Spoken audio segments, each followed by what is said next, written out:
위태로운 내 삶을 신실한 주의 사랑으로 완성해 가시네. 흘러간 어제의 일과 마주한 오늘의 삶 속에 내 주님 계시네. 위태로운 내 삶을 신실한 주의 사랑으로 완성해 가시네.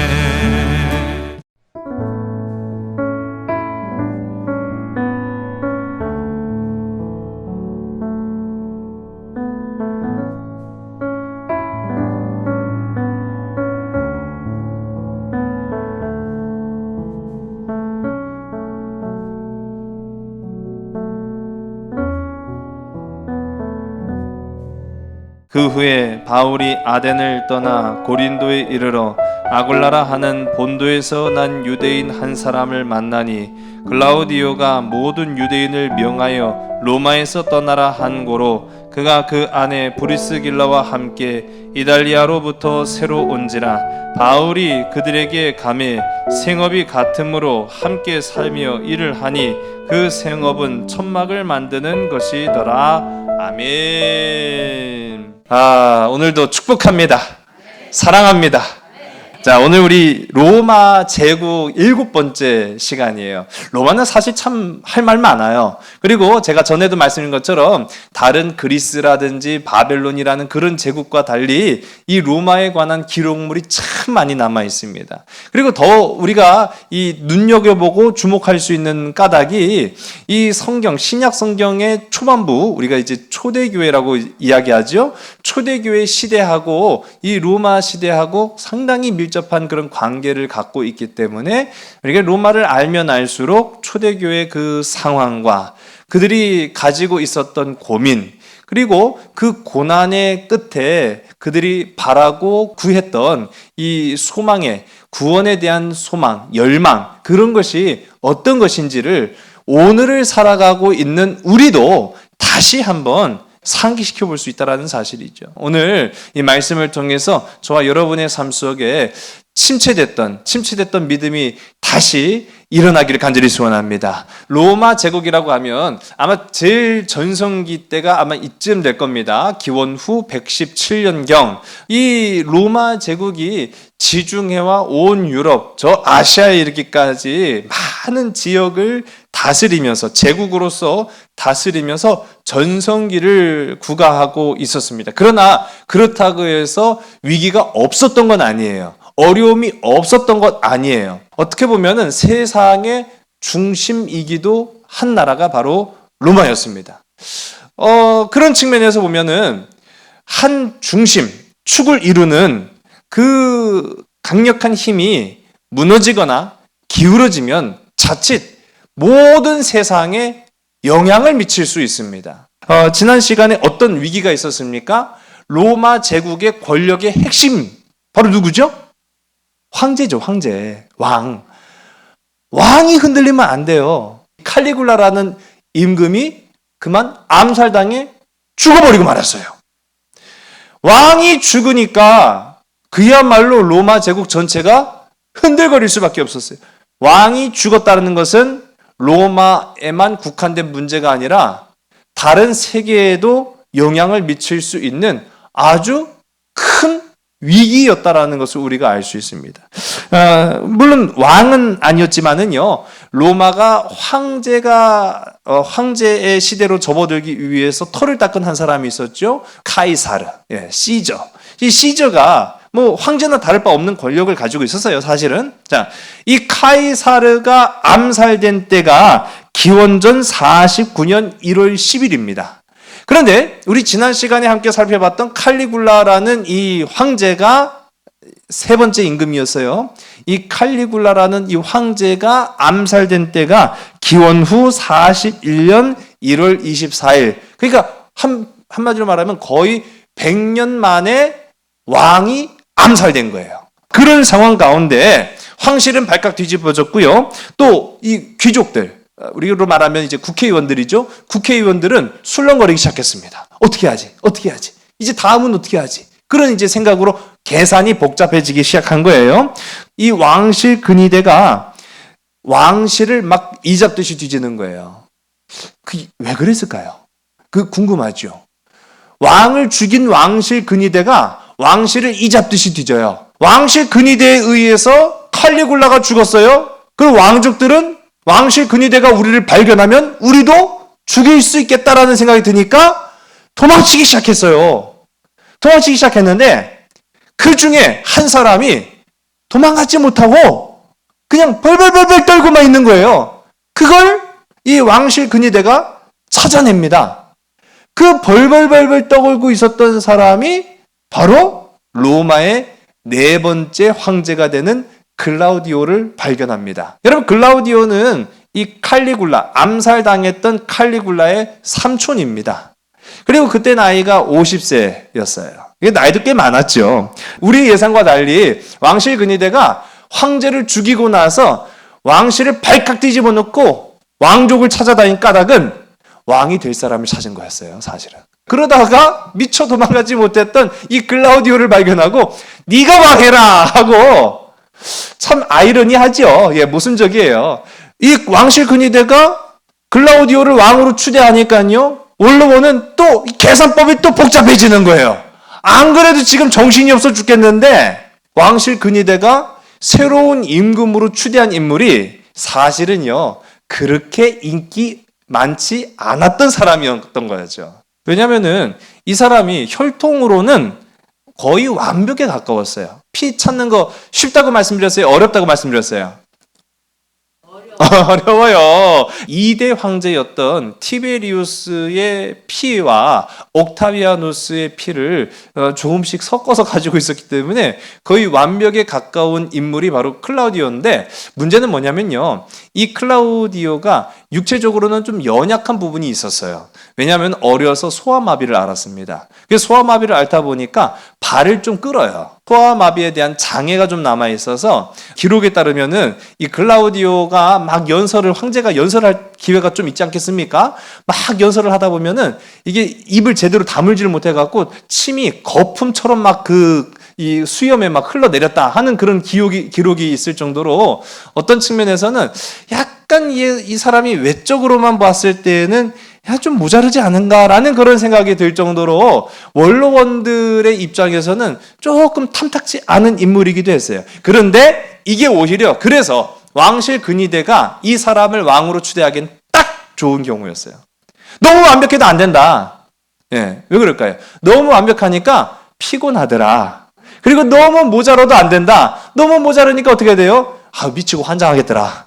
그러니까 완벽하지도 않고 그리고 아주 모자르지도 않은 그냥 적당한 수준이 차라리 우리한테는 최적의 임금이지 않느냐라는 그런 입장을 내세운 거예요. 그렇다 보니까 혈통으로는 완벽하고 육체적으로는 좀 부족했던 이 글라우디오가 황제로서는 그들에겐 적당한 인물이었던 거죠. 어려서 이 소아마비를 앓고 여러 가지 좀 그런 장애를 갖고 있다 보니까 얘가 성격이 어떻게 보면 외향적이기보다는 내성적이에요. 그냥 집에만 틀어박혀가지고 그냥 생활하는 거예요. 집에만 틀어박혀갖고 생활을 하니까 이 사람이 성인이 될 때까지도, 심지어는 귀족이잖아요. 그리고 왕의 혈통을 가지고 있잖아요. 근데 성인이 될 때까지도 원로원 한 사람도 이 사람의 존재를 몰랐다는 거예요. 그 원로원들이 모를 정도니까 얼마나 집에 틀어박혀 있었던 인물인가라는 것을 우리가 충분히 알 수 있죠. 그런데다가 이 사람이 자기도 그런 장애를 안고 있다 보니까 집에서 누구랑 많이 친했겠습니까? 그냥 자기와 처지가 비슷한 사람들하고 친했어요. 그게 바로 노예들이었어요. 노예들. 이 로마에 특히나 이제 아주 지체 높은 귀족들 집안에는 노예가 항상 있었습니다. 그런데 그 노예라고 해서 모든 노예가 다 똑같은 취급을 당한 건 아니었어요. 노예도 노예 나름이에요. 아주 고된 일을 하는 노예들이 있는가 하면은 지식적인 일들을 많이 감당하는 노예들도 있습니다. 처우가 달랐겠죠. 경제적인 업무를 본다든지 행정적인 업무를 보는 그런 노예와 같은 경우에는 아무나 할 수 없었겠죠. 소위 말하는 배운 놈이어야 그런 일들을 감당할 겁니다. 자, 지체 높으신 집안에 두는 이 노예들은 어느 나라 출신이었을까요? 그리스 사람들이었습니다. 네. 이해가 되죠? 그리스는 문학과 철학이 굉장히 뛰어난 나라였죠? 그런데 이제 그 시대적 상황에 의해서 쇠락을 하게 되고 마침내는 로마의 점령을 당해서 로마의 속국이 되었습니다. 그러다 보니까 그 배운 사람들이, 그 지식인들이 로마 사람들의 때로는 종이 되기도 했어요. 그러니까 로마 사람들이 종이 되었던 이 그리스 사람들이 글도 잘 써요. 계산도 잘해요. 머리도 뛰어나요. 그러니까 그런 업무를 주로 이제 감당한 거죠. 이 글라우디오가 집에 틀어박혀 있으면서 그리스 출신의 노예들하고 상당히 친했습니다. 아주 이게 나중에 중요한 부분이 돼요. 다음 시간에 이제 나올 이야기인데요. 이 그리스 노예들을 이 글라우디오가 황제가 될 때 데리고 가요. 대표적인 인물이 한 3사람이 있거든요. 근데 그 3사람을 이제 글라우디오가 황제가 되면서 자기 집에서 함께 성장하고 자기랑 말동무가 되었던 그 그리스 노예 3명을 이제 왕이 된 이후에는 해방을 시켜줘요. 해방 노예예요. 근데 해방을 시켜줬지만 풀어주진 않고 해방 노예로서 내가 고용을 합니다. 그렇게 해서 데리고 왔는데 그 사람들이 이제 로마의 한 축이 됩니다. 권력의 축이 돼요. 아주 재밌는 부분이 나와요. 왕의 비서들이 아주 실세가 된 거예요. 그때부터 이제 비서들이 한 나라의 실세의 역할을 아주 톡톡히 감당을 했던 것 같아요. 어쨌든 간에 이 역사를 굉장히 좋아했던 이 글라우디오는요, 사실은 역사학자였습니다. 자기가 왕이 될 거라고 꿈에도 생각해 본 적이 없어요. 그렇기 때문에 이 클라우디오는 집에서 항상 역사책을 곁에 두고 역사에 대해서 글을 쓰는 것을 굉장히 좋아했다고 해요. 그렇게 역사학자였던 이 글라우디오가 37년, AD 37년이죠. AD 37년에 자신의 조카인 이 칼리굴라가 집정관을 시킵니다. 한마디로 말하면 황제를 대신해서 로마를 통치하는 권세 있는 그 자리에 이 글라우디오를 앉혀놔요. 그러면서 실질적으로 이 글라우디오가 자기가 황제가 될 거라고는 꿈에도 생각 안 했지만은 황제 수업을 그때부터 받기 시작한 거예요. 단 몇 년 되지 않았지만은요, 집정관으로서 실제적인 백성들의 삶의 현장을 가보기도 하고 또 이 로마가 가지고 있는 여러 가지 해결해야 될 문제점들을 보기도 하고 하면서 그때부터 많은 이제 실무 감각을 키워냈던 것 같아요. 그런 상황 속에 또 친해진 한 인물이 있습니다. 그가 바로 헤롯 아그리빠라는 인물이에요. 재밌죠? 이 로마, 그러니까 전 세계 권력의 축이었던 나중에 이제 훗날 황제가 될 이 글라우디오와 저 변방에 있던 어떻게 보면은 아무도 알아주지 않은 그 이스라엘 아그리빠라는 사람과 이 글라우디오가 어떤 접점을 가지고 있었을까요? 사실 아무런 접점도 가지고 있을 수가 없었어요. 헤롯 가문도 치열한 권력 다툼 끝에 권력 다툼에서 밀려버리면 도망가고 쫓겨나기도 했어요. 그 가운데 한 사람이 바로 이 헤롯 아그리빠였습니다. 헤롯 아그리빠가 권력 다툼에서 밀려가지고 로마로 이제 쫓겨나갈 수밖에 없었어요. 그 로마에서 어린 유년기를 보내야 했던 이 헤롯 아그리빠가 그래도 자기가 헤롯 가문이잖아요. 자기가 언젠가는 저 이스라엘 유대 땅으로 돌아가면은 권력을 잡을 기회가 줄 것 아니겠습니까? 그러니까 이 로마에서 착실하게 배워가는 거예요. 공부하기 시작하는 거죠. 이 유년 시절에 헤롯 아그리빠가 학교를 다녔는데 그 학교 다녔던 동창생 중에 하나가 바로 누구다? 글라우디오였다. 예, 동창이에요, 동창. 예, 같은 학교 동기 동창입니다. 그래갖고 같은 학교를 다니면서 이 글라우디오와 헤롯 아그리빠가 친분을 갖게 된 거예요. 나중에 이 글라우디오가 유독 임금들 중에 이 유대인들한테는 관용 정책을 펼치기 시작합니다. 처음에는 관용 정책을 펼치고요. 그리고 또 이 헤롯 아그리빠의 지배권을 보장해줘요. 그래서 유대와 사마리아 땅을 이 헤롯 아그리빠 1세가 다스릴 수 있도록 권력을 보장해 주기도 하는 그런 모습들을 이제 이후에 우리가 보게 됩니다. 그런 가운데 우리 성경 속에 나타나는 이 글라우디오는 두 번 언급되고 있습니다. 첫 번째로는 우리가 오늘 본문의 말씀으로 보진 않았습니다만은 사도행전 11장 28절의 말씀이에요. 유대 땅에 아가보라는 선지자가 나타나서 예언을 합니다. 온 세상에 흉년이 들 것인데 그때가 바로 언제냐라고 했더니 아주 정확하게 적시를 하고 있어요. 그게 바로 글라우디오 황제 때일 것이다 라고 적시를 했고, 실제로도 이때 당시에 글라우디오 치세 기간 동안에 큰 흉년이 듭니다. 여하간에 이 글라우디오가 기원 후 41년 우리 1월 25일 4대 로마 황제로 이제 등장하게 됩니다. 그의 나이 51세. 51세 황제가 된 거는요, 사실 빨리 황제가 된 건 아니에요. 재밌는 사실은 한 나라의 축이었던 왕이 죽었잖아요. 그러면 나라가 흔들릴 거 아니에요. 가급적이면 빨리 왕이 세워져야겠죠. 지금 글라우디오가 왕이 된 게 1월 25일이라고 말씀드렸습니다. 칼리굴라가 암살당하여 죽은 날짜가 언제일까요? 1월 24일, 25일 결정하세요. 1월 24일 날 죽었어요. 그러니까 하루 만에 황제가 된 거예요. 하루 만에 황제로 등극한 거예요. 그게 얼마나 다급했으면은 이 다른 절차 과정 다 생략하고 하루 만에 그냥 왕 죽자마자 그 다음날 왕으로 세워놓은 사람이 바로 이 글라우디오였다라는 것을 우리가 보게 돼요. 근데 이제 이 글라우디오가 상당히 이제 행정적으로는 잘 다스렸다라고 제가 말씀드렸죠. 우리 집정관을 한 4년, 5년 경험하면서 현실 감각, 이 정무에 대해서 굉장히 뛰어난 그런 능력을 발휘하게 돼요. 그 중에 한 예가 뭐냐면은 이 유대인들을 가급적이면 자극하지 않으려고 했어요. 물론 자신과 함께 배웠던 헤롯 아그리빠의 영향도 물론 있었겠지만은 이전에 어떤 사건이 있었느냐면은 우리 여러분 잘 아는 폰투스 필라투스 누구죠? 폰투스 필라투스, 본디오 빌라도. 네. 로마식 이름으로 폰투스 필라투스입니다.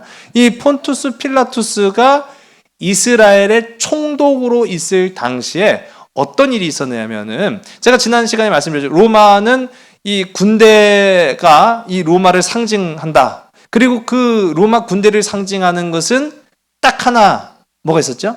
로마 군대가 행진해 나갈 때 가장 앞에 있는 로마 군기. 예, 군기입니다. 이 로마 군기가 이 로마를 상징하는 거예요. 그 로마가 주둔하고 있다라고 하면 거기에 항상 로마 군기가 세워져 있거든요. 재밌는 거는요, 이 예루살렘 성전 바로 옆에가, 지금도 그 자리가 남아 있습니다. 예루살렘 성전 바로 옆에가 로마 총독의 관저입니다. 그러니까 성전과 로마의 관저가 딱 붙어 있어요. 근데 그 로마 관저에다가 뭘 걸어놨겠어요? 폰투스 필라투스가, 그렇죠, 로마 군기를 걸어놓은 거예요. 로마 군기를 걸어놓으니까 이게 유대인들한테는 상당히 충격이에요. 왜냐하면은 그런 걸 걸어놨다라고 하는 것은 한마디로 말하면 종교적 의미를 가지고 있어요. 그래서 이 유대인들에게는 로마 군기가 성전 바로 옆에 딱 걸려 있어요. 그러면 하나님보다 군기가 더 먼저 보이겠죠. 그러니까 이 유대인들이요, 농성을 하기 시작한 거예요. 그렇다고 해서 과격하게 시위를 하고 데모를 하고 그런 게 아니라, 이 본디오 빌라도의 법정이라고 우리 성경에 나왔죠? 예, 본디오 빌라도의 법정이 관저를 말하는 겁니다. 이 본디오 빌라도 법정 앞에서 이 유대인들이 다 엎드려져 있는 거예요. 다 누워 있어요. 예, 나 밟고 지나가. 그렇게 된 거죠. 재밌는 현상 아니에요? 이게 다 누워갖고 밟고 지나가라고 하는 거예요. 그 군기를 치워라. 그 군기 안 치우면은 우리 여기서 계속 누워 있을 거다. 그래서 나중에는 본디오 빌라도가 군기를 내린 사건이 있었어요.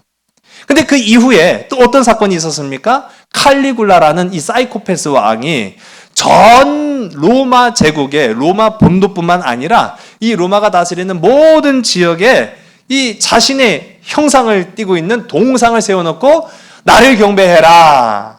그러고 있으니 미치고 팔짝 들 일 아니겠어요. 또 이 유대인들이 반기를 들고 나선 거예요. 그랬다가 그때 한번 이 칼리굴라가 유대인들을 추방한 사건이 있었다. 제가 지난 시간 말씀드렸죠? 그런 일이 있었는데 유대인들을 자극하면 될까요? 될까요? 그렇죠. 이거는 자기한테 도움될 게 하나 없는 일이에요. 그러니까 이 글라우디오가 유대인들을 자극하지 않는데 특히 군대가 유대 땅에 들어갈 때도 절대로 뭘 가져가지 말아라? 그렇죠. 군기, 깃발을 가져가지 말아라. 그렇게 할 정도로 상당히 세심하게 이 정치를 잘 했다라는 이야기가 전해져 옵니다. 그런데 이렇게까지 했는데도 불구하고 여전히 해결되지 않는 문제가 있었어요. 어떤 문제냐면은 로마와 이 로마 제국의 핵심 거점 도시가 있습니다. 그 거점 도시를 알렉산드리아라고 이야기하는데 이 거점 도시 내에는요, 로마인들만이 아니라 다른 외국인들도 많이 살고 있어요. 그 중에 대표적인 사람들이 바로 앞서도 제가 말씀드렸던 그리스 사람들. 뭐 그리스 사람들이 다 노예는 아니었어요. 근데 이제 자유인이었던 그리스 사람들과 또 자유인이었던 유대인들이 살고 있었습니다. 근데 이 로마 사람들은 어쨌든 간에 제1등 시민이기 때문에 아무도 터치할 수 없어요. 근데 문제는 뭐냐면은 그 밑에 있던 이 그리스인과 유대인들이 하여튼 만났다 하면은 그냥 싸우기 시작해. 그렇게 앙숙이야. 마치 우리와 일본처럼. 하여튼 쟤네들 못 이기면 우리는 억울해서 잠도 못 자. 그 정도로 그냥 유대인들하고 그리스인들이 눈만 뜨면은 그냥 막 싸우거든요. 이게 굉장히 골치 아픈 정치적 문제가 된 거예요. 나라가 평화롭기 위해서는요, 백성들이 잘 사는 것도 물론이지만 다툼이 없어야 돼요. 우리도 마찬가지 아닙니까? 우리 지난 과거만 하더라도 지역 감정 얼마나 많았습니까? 물론 아주 없다는 건 사실은 아니에요. 근데 이 조그만 땅덩어리에 지역 감정이 있어갖고 우리한테 득될 게 뭐가 있겠어요? 그렇지 않습니까? 그런데 이 로마라는 제국이요, 땅덩어리도 넓지만 이 한 민족만 살아가는 게 아니라 여러 민족이 살아갔는데 거기에 대고 자기 민족끼리 또 그게 또 문제가 다툼이 되네요. 그리스 사람하고 유대인들이 늘 부딪히니까 이게 아주 정치적으로도 골치 아픈 이 문제였거든요. 그런데 거기다가 기름을 끼얹은 사람들이 나타났어요. 자, 문제. 이들이 과연 누굴까? 이 안 그래도 골치 아픈 유대인들과 그리스 사람들의 그 치열한 이 감정 싸움에 기름을 끼얹은 인간 누구예요? 아주 나쁜 인간들. 잘 모르시겠어요? 그리스도인들. 그 문제적 인간들이 그리스도인들이었어요. 자, 예수님 이후에 복음이 예루살렘에서 아시아에서 유럽으로 전파되기 시작합니다. 우리가 그를 이제 초대교회 시대라고 부르죠. 사도 바울을 중심으로 해서 복음이 막 전파됐는데 아주 흥미로운 것이요, 이전에는 복음은 유대인들의 것만이라고 생각했던 이 아주 어떻게 보면은 옹고집과 같고 아주 그냥 그 쪼잔했던 그 유대인들이 이제는요, 눈을 열어서 세계를 바라보기 시작하는 거예요. 그래서 복음을 들고 막 나가는데 그때 만나는 이방 사람들, 특히 처음에 만나는 헬라인들, 그리스 사람들이죠. 헬라인들, 그 사람들한테 복음을 전합니다. 역사 속에 사실은 유대인과 헬라인들은 그렇게 앙숙이었는데 우리 성경 가운데 보면은 유대인들이 헬라인들을 막 품으려고 한단 말이죠. 재밌는 부분이에요. 그러니까 우리가 이제 사도행전에도 전에도 한번 말씀드렸지만은 이 초대교회 안에 한 문제가 생겼어요. 헬라인들과 유대인들 누구를 먼저 더 신경 써야 되냐 하는 그런 문제를 가지고 교회 안에 다툼이 된 적이 있었어요. 이게 시대적 상황을 우리가 이해를 하면 충분히 알 수 있는 거예요. 유대인들하고 헬라인들이 앙숙이었기 때문에 그런 거예요. 그런데 이제는 달라졌어요. 내 안에 예수 그리스도를 모시고 살아가니까 복음으로 헬라인들을 품기 시작하는 거예요. 복음으로 로마인들을 품기 시작하는 거예요. 복음으로 유대인들을 품기 시작하는 거예요. 그런데 문제는 이 헬라인들이 좋아해야 말이죠. 지들은 싫은데 자꾸 품으려고 해. 예. 그러면 미치고 팔짝 뛰는 거예요. 예. 저희 조카 애들이 있어요. 조카 애들이 있는데 어렸을 적에, 지금은 아닌데 지금은 제가 뭐 그렇게도 못하고 막 아기 때 막 이쁘잖아요. 막 그래갖고 아이고 이쁘다 막 안아주려고 막 도망쳐요. 나는 좋아 죽겠는데 걔들은 뭐 이상한 아저씨가 와갖고 막 안아주려고 하니까 막 또 막 놀라갖고 막 그리고 막 울고 막 그래요. 그런 거죠. 이 그리스도인들은 막 유대인들도 품으려고 그러고 헬라인들도 품으려고 그러는데 정작 이 헬라인들은 깜짝 놀라. 싫어 오지 마. 유대인들 니들 싫어. 이제 그런 상황이 된 거예요. 그러니까 이 로마와 알렉산드리아라는 도시 안에 안 그래도 유대인들과 그리스도인들이 만났다면 티격태격하면서 싸우고 있는데 그리스도인들까지 들어가기 시작하니까 3명이 모이면 3명이 같이 싸우고 있는 거예요. 클라우디오가 집정관을 하면서 그대들의 그 문화적 상황을 충분히 고려하고 이해를 했지만은 이 해결되지 않는 영원한 숙제 앞에 두 손 두 발 다 들었어요. 야, 도대체 이 민족은 200년을 우리가 공을 들여 왔는데도 불구하고 길들여지지 않는 유일한 민족이다. 누가요? 유대인들이. 200년을 공을 들였어요, 로마가. 여러분, 그러니까 제가 이해가 되는 거예요. 책을 보면서 200년을 공을 들였는데도 길들여지지 않는 유일한 민족이 유대인들이었다라는 걸 보면서 미국이 저 아프간을 20년 동안 공들였다? 아이고, 20년은 200년에 비하면 아무것도 아니죠. 그런데 안 됐잖아요. 200년을 공들였는데도 이 유대인들을 어찌할 수 없는 거예요. 그러니 가슴 답답했던 이 글라우디오가 내린 결정은 바로 무엇이었습니까? 유대인 추방. 니들 다 나가. 니들 다 필요 없어.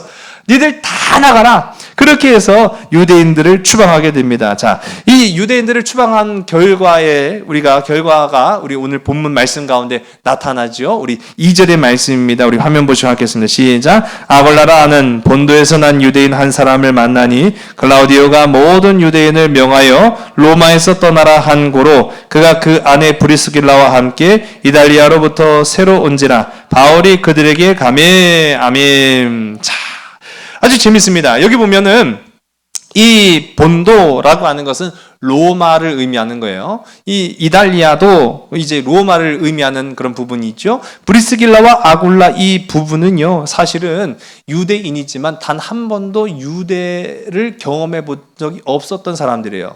그러니까 어디에서 나고 자란 사람들이에요? 로마에서 나고 자란 사람들이었어요. 근데 로마에서 나고 자란 사람들을 하루아침에 그들의 집, 그들의 땅을 다 뺏고 추방을 시켜버린 거죠. 그래서 어쩔 수 없이 고린도라는 그런 이제 이웃 나라로 옮겨갈 수밖에 없는 그런 상황이 벌어지게 됩니다. 그러나 그곳에서 만난 인연이 있었으니 그가 바로 누구였습니까? 복음의 사도 바울. 사도 바울을 만나게 된 거죠. 여러분, 이걸 보면은 참 하나님께서는요, 고난의 삶 속에도 꽃을 피워 나가는 줄로 믿으신 여러분 되시기 바랍니다. 우리가 내가 결정한 일이 아니에요. 내가 의도한 일도 아니에요. 내가 의도하지도 않고 내가 결정하지도 않았는데 내 의도와 내가 노력한 것과는 전혀 다른 방향으로 우리의 삶이 그렇게 막 나아가고 있을 때 우리는 막 정말로 가슴 아프고 힘들고 고통스럽고 괴롭잖아요. 그러나 끝까지 그런 상황 속에서도 하나님 의지하면 하나님이 꽃을 피우고 열매를 맺게 하시는 줄로 믿으시기 바랍니다. 이제 우리가 그것을 이제 이 역사를 통해서도 발견하게 되는 거예요. 로마의 역사가였던 스토니우스가 이제 이 로마 안에 유대인들을 추방했던 글라우디오의 명령을 이렇게 설명을 하고 있습니다. 이 추방은 크레스투스에 의해 촉발된 그 유대인들의 계속된 소란 때문이었다. 여기서 말하는 크레스투스는 바로 뭡니까? 그렇죠. 그리스도인을 말하는 거예요. 그때 기록에 남아있는 이 추방된 유대인들의 숫자를 대략 한 2만 5천 명으로 추정을 합니다. 로마 시내에 살고 있던 유대인들만 2만 5천 명으로 추정을 하는데 실제는 이보다 더 많았을 거라는 거예요. 5만 명에서 최대 많게는 10만 명 이상 추방이 되었을 거다. 이렇게 추산을 하고 있는 거죠. 여러분 근데 생각해 보세요. 5만 명에서 10만 명 정도의 사람들이 싹 빠져나가면 그 사람들이 생산해내는 생산성, 그 사람들이 경제 활동을 하는 데서 나타나는 그 돈, 비용, 그게 그만큼 로마 경제에서 빠져나가는 거예요. 그러니까 나중에 이 글라우디오 다음의 황제가 되었던, 제가 이거 미리 말씀드리면 재미없는데, 그렇죠. 누구죠? 네로죠. 네. 네로 황제 때는 그 추방했던 유대인들을 다 불러와요. 네. 그 사람들이 다 돈이거든요, 사실은. 그러니까 다 불러오는 거예요. 자, 어쨌든 간에 그렇게 추방을 합니다. 이 말인즉슨요, 아주 재밌는 거예요. 여러분 보세요. 헬라인들도 문제가 됐어요. 유대인들도 문제가 됐고, 그리스도인들도 사실은 어떻게 로마인 시각에서는 다 문제가 된 거예요. 그런데 추방된 거는 유대인들만이었어요. 근데 왜 유대인들만이었냐면은 유대인들 중에 누가 그리스도인인지 누가 그리스도인이 아닌지를 구분할 방법이 없으니까 차라리 다 유대인만 내쫓으면 되는 거였어요. 왜 그리스도인들은 아니고 유대인들만 내쫓았느냐? 여긴 이유가 있었습니다.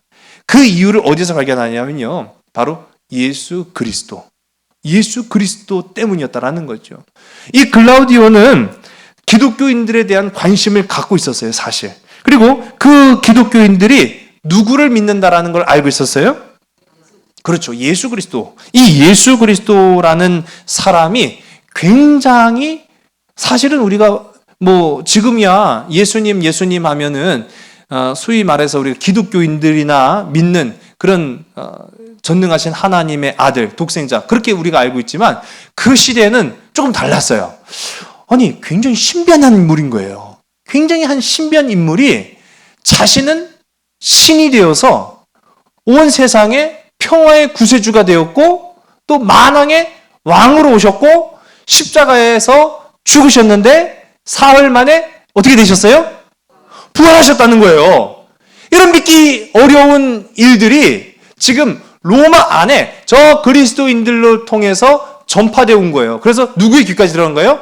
황제의 귀까지 들어간 거예요. 그러니 이 글라우디오 입장에서는 굉장히 이게 호기심 땡기는 일이었지만, 이게 그냥 가만히 있다가는 로마의 어떻게 보면은 하루 만에 왕이 된 자신의 입지도 위험하게 만들 수 있는 가능성이 충분했기 때문에 아예 싹을 잘라버려야 됐어요. 그래서 그들을 추방을 시킵니다. 그리고 추방을 시켰을 뿐만 아니라 그 추방에 따른 후속 조치를 내려요. 근데 이게 그냥 말로만 있었다라고 하면은, 여러분 성경 속에 글라우디오에 의해서 유대인들이 추방됐다, 성경에만 나타났잖아요. 그렇죠? 성경에만 나타난 거예요, 사실은. 그러면 성경에서만 그렇게 나타났으니까 그러고 말겠지 라고 할 수 있을 거 아니에요. 근데 그 이후에 나타난 후속 조치 때문에 우리가 이게 과연 역사적 사건이었다라는 걸 확실히 알 수 있습니다. 이 글라우디오가 유대인들을 다 추방을 했어요. 그리고 나서 칙령을 내려요. 포고령을 내렸어요. 명령을 내렸단 말이에요. 근데 그 명령은 이름하여 나사렛 포고령이라고 말합니다. 나사렛 포고령이라는 이 명령을 내리는데, 그 황제, 글라우디오의 황제의 명령을 담은 이 비문을 이 하얀색 대리석판에다가 새겨 넣습니다. 그 헬라어로 기록된 하얀색 대리석판을 세 군데에 세워서 사람들로 하여금 알고 보게 만들었어요. 이 나사렛 포고령이라는 것이요, 자, 이게 발견이 된 거예요. 세 군데, 어디에다 세웠을까요? 화면 나오죠? 잘하시네요. 그렇죠? 예루살렘, 베들레헴, 나사렛에 딱 세웁니다. 내용이 이래요. 내용은 조상들의 묻힌 묘를 손상시키지 않는 것은 참 기쁜 일이다. 만일 그 어떤 누구도 묘를 파헤치거나 시신을 고의로 옮긴다면 신들이 형벌을 가할 것이며 벌을 피하지 못하리라. 무덤을 약탈하는 자에게는 최고 형벌인 사형을 내린다. 라는 내용의 이 포고령을 세 군데, 예루살렘, 베들레헴, 나사렛에 세워놓습니다. 자, 얼핏 보면은 조상의 묘를 파헤치지 말아라 하는 그런 의미 정도로 우리가 알 수가 있는데, 근데 이상하잖아요. 이게 당연한 거 아니에요?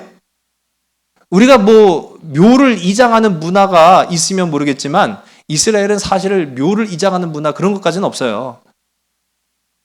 그리고 장소가 중요해요. 이스라엘의 굵직굵직한 도시들 상당히 많습니다. 근데 그거 말고도 많은 큰 도시들이 있는데 예루살렘, 베들레헴, 나사렛 좀 이상하잖아요. 여러분, 왜 이 세 군데에다가 이 나사렛 칙령을 세워놨고 왜 이런 내용을 담고 있을까요? 이 내용에 관련된 사람이 누굽니까? 그렇죠. 예수님이에요. 예수님이에요. 소문이 떠돌기 시작합니다.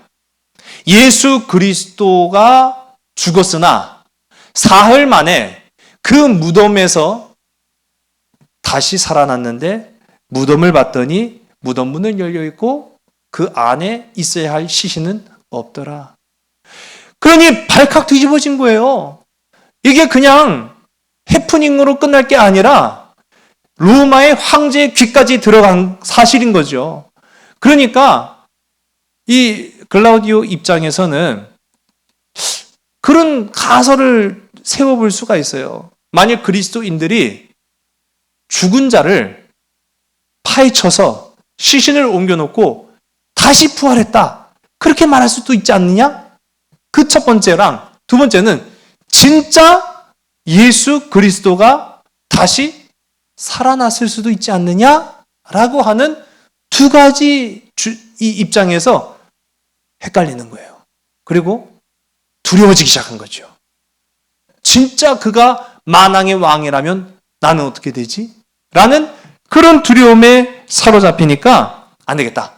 차라리 아예 이런 일들이 다시는 일어나지 아니하도록 아예 원천 차단을 시켜버리기에 이 나사렛 칙령을 통해서 무덤을 훼손하는 자는 진짜 죽여버린다.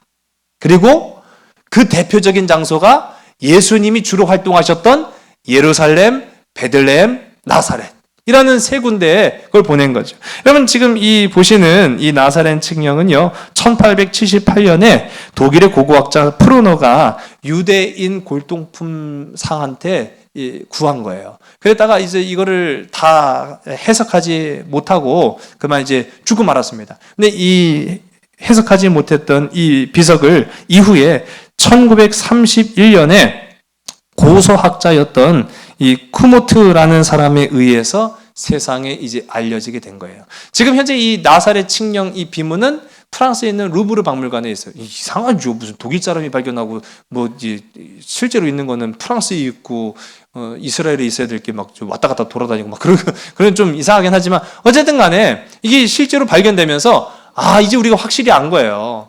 예수님의 부활하심이 당시로서도 누구도 두렵게 한 사실이었어요. 황제도 두렵게 한 사실이었다라는 것을 우리가 알 수 있어요. 역설적이게도 골치 아픈 문제를 이 추방이라는 아주 간단한 방법으로 해결하려고 했던 이 글라우디오의 우선책은 오히려 예수님의 부활을 온 세상에 알린 계기가 되었다라고 말하는 것입니다.